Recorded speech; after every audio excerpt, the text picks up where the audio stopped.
Welcome to a place where hearts unwind, infinite threads that gently bind, love and compassion in every line. Together we rise through space and time. Welcome, dear friends, to Infinite Threads. I'm Bob, and today is episode 76. And it's going to be a little longer, a little deeper, and maybe, just maybe, a little more life-changing. Because today, we're diving into something we all need to remember. Love really does change everything. Not as an idea, not as a slogan, but as a living, breathing force that has transformed hearts, lives, and even history. These are real stories, not fairy tales, not theory, not watered-down feel-good fluff, but true accounts of people who led with love, and in doing so, left ripples we're still feeling today. Let's begin in South Africa. Nelson Mandela spent 27 years in prison. Not because he was violent, not because he was guilty, but because he dared to fight for freedom from apartheid.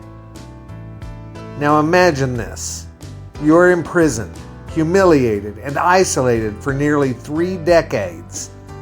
And when you're finally released and the world hands you the keys to the power, what do? Many people would have sought revenge, and who could blame them? But Mandela didn't. He chose reconciliation over retaliation. He didn't just forgive, he worked with his former oppressors to build a democracy. He said, "As I walked out the door toward the gate that would lead to my freedom, I knew if I didn't leave my bitterness and hatred behind, I'd still be in prison." That is the power of love. That is the power of choosing healing over harm. Mandela's grace didn't erase the pain of apartheid, but it gave birth to the possibility of a peaceful future.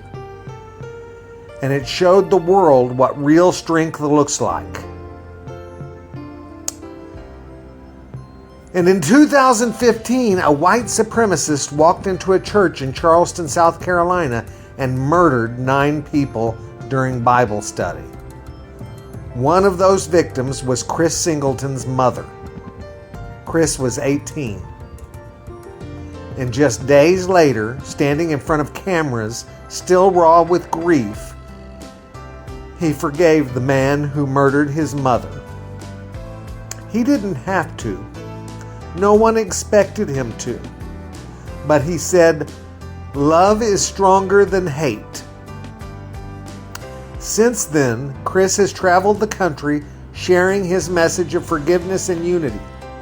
He's used his pain to sow healing, to show people that even when hate tries to divide us, love can be louder. My gosh, that's amazing. Then, during World War II, a Polish social worker named Irina Sendler smuggled 2,500 Jewish children out of the Warsaw Ghetto. She used false documents. She snuck them through sewers, under floorboards, in toolboxes, and sacks. She wrote down their real names, placed them in jars, and buried those jars beneath a tree so she could one day reunite them with their families.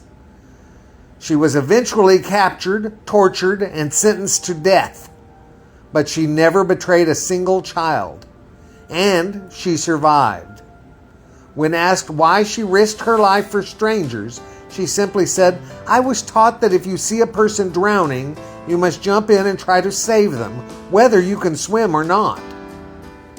That's love, guys. Not romantic, not poetic, but fiercely real, risky, costly, beautiful love. In 2018, an ER doctor named Dr. Brian Donnelly in Ohio was diagnosed with terminal cancer. He had spent his life saving people, but now there was nothing medicine could do. One of his former patients, a woman he had once comforted during her own battle with the illness, found out about his diagnosis. She came to visit, but she didn't come to say goodbye. She brought every card, every voicemail, every note he had ever written to her over the years. She said, "I wouldn't have made it through if it weren't for your compassion. You saved me. Now I'm here to sit with you." For the first time, he wasn't the healer. He was being held. And in those final days, surrounded by patients turned family, he said he understood what love really meant. Not what he gave, but what came back, what was shared, what endured. What all these stories have in common. Each one of these stories could have gone another way. They could have chosen anger. They could have chosen bitterness. They could have hardened, shut down, walked away. But they chose love. And not just love that feels good. Love that hurts. Love that requires. Love that heals. And in doing so, they didn't just change their own lives. They changed others. They became living proof that no matter how dark the world gets, love is still the most powerful light.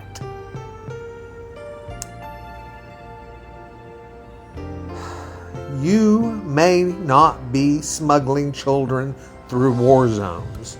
You may not be forgiving someone on national television. But every single day, you are given moments to choose love. When someone is rude and you respond with patience, that's love.